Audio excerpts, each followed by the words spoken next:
Hai, tahukah kamu jenis obat psikotropika?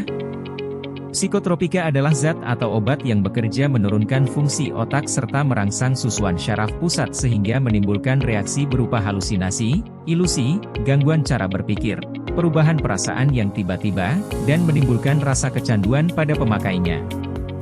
Berdasarkan Peraturan Menteri Kesehatan Nomor 2 Tahun 2021, psikotropika dibagi menjadi 4 golongan, psikotropika golongan 1, 2, 3, dan 4. Psikotropika golongan 1 adalah psikotropika yang hanya dapat digunakan untuk ilmu pengetahuan dan tidak digunakan dalam terapi, serta mempunyai potensi amat kuat mengakibatkan sindroma ketergantungan. Contoh, deschloroketamin, flualprazolam, flubromazolam. Psikotropika golongan 2 adalah psikotropika yang berkhasiat pengobatan dan banyak digunakan dalam terapi dan/atau untuk tujuan ilmu pengetahuan serta mempunyai potensi kuat mengakibatkan sindroma ketergantungan. Contoh, metilfenidat, secobarbital, amineftina. Psikotropika golongan 3 adalah psikotropika yang berkhasiat pengobatan dan banyak digunakan dalam terapi dan/atau untuk tujuan ilmu pengetahuan serta mempunyai potensi sedang mengakibatkan sindroma ketergantungan. Contoh, flunitrazepam, pentobarbital, pentazosin. Psikotropika golongan 4 adalah psikotropika yang berkhasiat pengobatan dan sangat luas digunakan dalam terapi dan/atau untuk tujuan ilmu pengetahuan serta mempunyai potensi ringan mengakibatkan sindroma ketergantungan. Contoh, alprazolam, lorazepam, clobazam. Pengadaan narkotika, psikotropika dan/atau prekursor farmasi harus memperhatikan hal-hal sebagai berikut. Narkotika, psikotropika dan/atau prekursor farmasi harus bersumber dari fasilitas resmi dibuktikan dengan izin fasilitas sesuai ketentuan peraturan perundang-undangan. Dalam hal pengadaan bersumber dari pedagang besar farmasi harus dipilih pedagang besar farmasi yang telah memiliki sertifikat cara distribusi obat yang baik, dan terjaminnya legalitas, keamanan, mutu dan khasiat narkotika, psikotropika dan/atau prekursor farmasi dengan memastikan izin edar narkotika, psikotropika dan/atau prekursor farmasi yang akan dipesan. Pengadaan psikotropika harus dilengkapi dengan surat pesanan psikotropika. Untuk pengadaan psikotropika di puskesmas harus berdasarkan laporan pemakaian dan lembar permintaan obat LPLO yang ditandatangani atau diparaf apoteker penanggung jawab dan ditandatangani kepala puskesmas.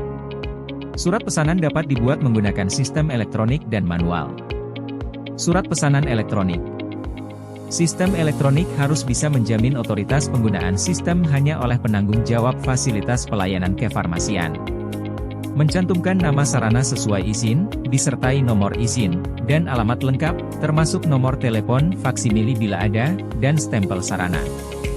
Mencantumkan nama fasilitas distribusi pemasok beserta alamat lengkap. Mencantumkan nama, bentuk dan kekuatan sediaan, jumlah, dalam bentuk angka dan huruf, dan isi kemasan, kemasan penyaluran terkecil atau tidak dalam bentuk eceran, dari obat yang dipesan. Memberikan nomor urut, nama kota dan tanggal dengan penulisan yang jelas. Surat pesanan narkotika, surat pesanan psikotropika, surat pesanan prekursor farmasi dibuat terpisah dari surat pesanan untuk obat lain. Sistem elektronik yang digunakan harus bisa menjamin ketertelusuran produk, sekurang-kurangnya dalam batas waktu 5 tahun terakhir. Surat pesanan elektronik harus dapat ditunjukkan dan dipertanggungjawabkan kebenarannya pada saat pemeriksaan, baik oleh pihak yang menerbitkan surat pesanan maupun pihak yang menerima surat pesanan. Harus tersedia sistem backup data secara elektronik. Sistem pesanan elektronik harus memudahkan dalam evaluasi dan penarikan data pada saat dibutuhkan oleh pihak yang menerbitkan surat pesanan dan/atau oleh pihak yang menerima surat pesanan. Pesanan secara elektronik yang dikirimkan ke distributor harus dipastikan diterima oleh distributor, yang dapat dibuktikan melalui adanya pemberitahuan secara elektronik dari pihak distributor bahwa pesanan tersebut telah diterima. Surat pesanan manual, asli, harus diterima oleh distributor selambat-lambatnya 7 hari setelah adanya pemberitahuan secara elektronik dari pihak pemasok bahwa pesanan elektronik telah diterima. Surat pesanan manual. Apabila surat pesanan dibuat secara manual, maka surat pesanan harus asli dan dibuat sekurang-kurangnya rangkap 3 serta tidak dibenarkan dalam bentuk faksimili dan fotokopi.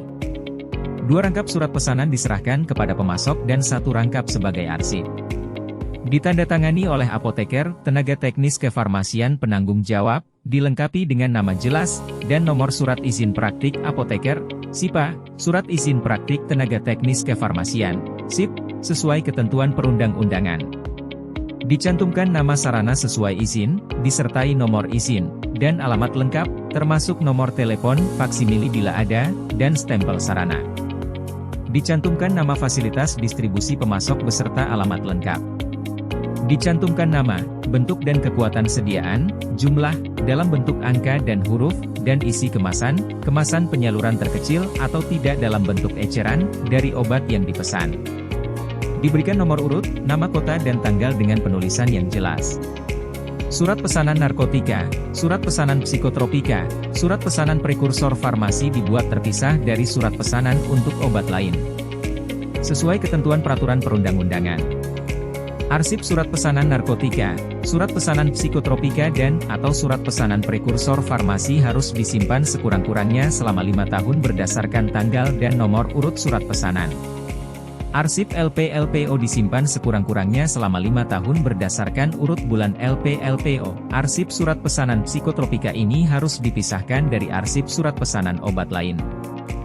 Penerimaan obat dan bahan obat harus berdasarkan faktur pembelian dan/atau surat pengiriman barang, SPB, yang sah.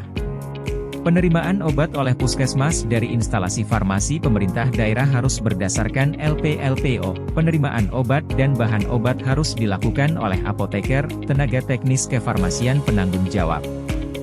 Bila apoteker, tenaga teknis kefarmasian penanggung jawab berhalangan hadir, penerimaan obat dan bahan obat dapat didelegasikan kepada tenaga kefarmasian yang ditunjuk oleh apoteker, tenaga teknis kefarmasian penanggung jawab. Pendelegasian dilengkapi dengan surat pendelegasian penerimaan obat, bahan obat. Penerimaan obat, bahan obat di puskesmas juga dapat dilakukan oleh tenaga kefarmasian, tenaga medis atau tenaga kesehatan lain yang ditunjuk oleh kepala puskesmas. Pada saat penerimaan, fasilitas pelayanan kefarmasian harus melakukan pemeriksaan, kondisi kemasan termasuk segel, label penandaan dalam keadaan baik, kesesuaian nama, bentuk, kekuatan sediaan obat, isi kemasan antara arsip surat pesanan, SP, LP/LPO dengan obat bahan obat yang diterima.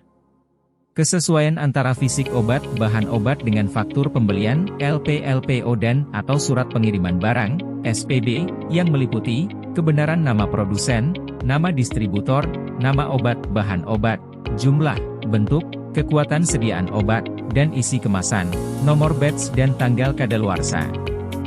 Apabila hasil pemeriksaan ditemukan obat dan bahan obat yang diterima tidak sesuai dengan pesanan seperti nama, kekuatan sediaan obat, jumlah atau kondisi kemasan tidak baik, maka obat dan bahan obat harus segera dikembalikan pada saat penerimaan. Apabila pengembalian tidak dapat dilaksanakan pada saat penerimaan misalnya pengiriman melalui ekspedisi maka dibuatkan berita acara yang menyatakan penerimaan tidak sesuai dan disampaikan ke pemasok untuk dikembalikan. Jika pada hasil pemeriksaan ditemukan ketidaksesuaian nomor batch atau tanggal kadaluarsa antara fisik dengan faktur pembelian, upload dan/atau SPB harus dibuat koreksi dan dikonfirmasi ketidaksesuaian dimaksud kepada pihak distributor. Jika pada hasil pemeriksaan dinyatakan sesuai dan kondisi kemasan baik maka apoteker, tenaga teknis kefarmasian penanggung jawab atau tenaga kefarmasian yang mendapat delegasi wajib menandatangani faktur pembelian, LP/LPO dan/atau SPB dengan mencantumkan nama lengkap, nomor SIPA, SIP-TTK dan stempel sarana. Penyimpanan obat dan bahan obat harus dalam wadah asli dari produsen. Jika diperlukan pemindahan dari wadah aslinya untuk pelayanan resep, obat dapat disimpan di dalam wadah baru yang dapat menjamin keamanan, mutu, dan ketertelusuran obat dengan dilengkapi dengan identitas obat meliputi nama obat dan zat aktifnya, bentuk dan kekuatan sediaan, nama produsen, jumlah, nomor batch dan tanggal kadaluarsa. Pada kondisi yang sesuai dengan rekomendasi dari industri farmasi yang memproduksi obat, bahan obat sebagaimana tertera pada kemasan dan/atau label sehingga terjamin keamanan dan stabilitasnya. Terpisah dari produk bahan lain dan terlindung dari dampak yang tidak diinginkan akibat paparan cahaya matahari, suhu, kelembaban atau faktor eksternal lain. Terhindar dari tumpahan, kerusakan, dan kontaminasi. Tidak bersinggungan langsung antara kemasan dengan lantai.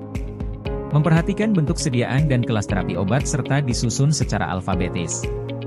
Memperhatikan sistem First Expired First Out, FIFO, dan atau sistem First In First Out, FIFO. Obat yang sudah mendekati kadaluarsa, 3-6 bulan sebelum tanggal daluarsa, diberikan penandaan untuk kehati-hatian.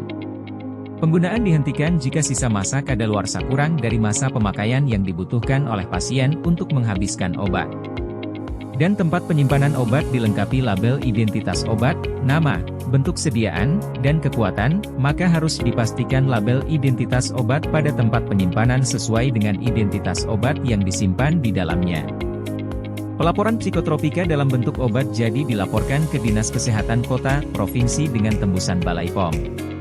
Pelaporan dilakukan paling lambat tanggal 10 bulan berikutnya. Pelaporan psikotropika biasanya berhubungan dengan penggunaan atau penyalahgunaan zat-zat psikotropika yang dikontrol oleh pemerintah. Pelaporan meliputi nama, bentuk sediaan dan kekuatan, jumlah persediaan awal dan akhir bulan, tanggal dan sumber penerimaan, jumlah yang diterima, tanggal dan tujuan penyaluran, jumlah yang disalurkan dan kadaluarsa setiap penerimaan atau penyaluran dan persediaan awal dan akhir. Untuk pelaporan psikotropika dapat dilakukan secara online melalui sistem SIPNAP, http://sipnap.kemkes.go.id/. Saat memasuki sistem SIPNAP masuk menggunakan username dan password yang dimiliki oleh setiap apotek. Pelaporan di SIPNAP meliputi nama, bentuk, dan kekuatan sediaan obat, stok awal, pemasukan dari PBF atau sarana, pengeluaran untuk resep atau untuk sarana, pemusnahan, dan stok akhir. Undang-undang yang mengatur mengenai pelaporan psikotropik tercantum pada Peraturan Menteri Kesehatan RI No. 3 Tahun 2015. Itu adalah penjelasan jenis obat psikotropika dari pemesanan hingga pelaporan. Hari Senin bersih-bersih. Pasang bendera biar berkibar. Cukup sekian dan terima kasih. Maaf jika penjelasannya panjang lebar.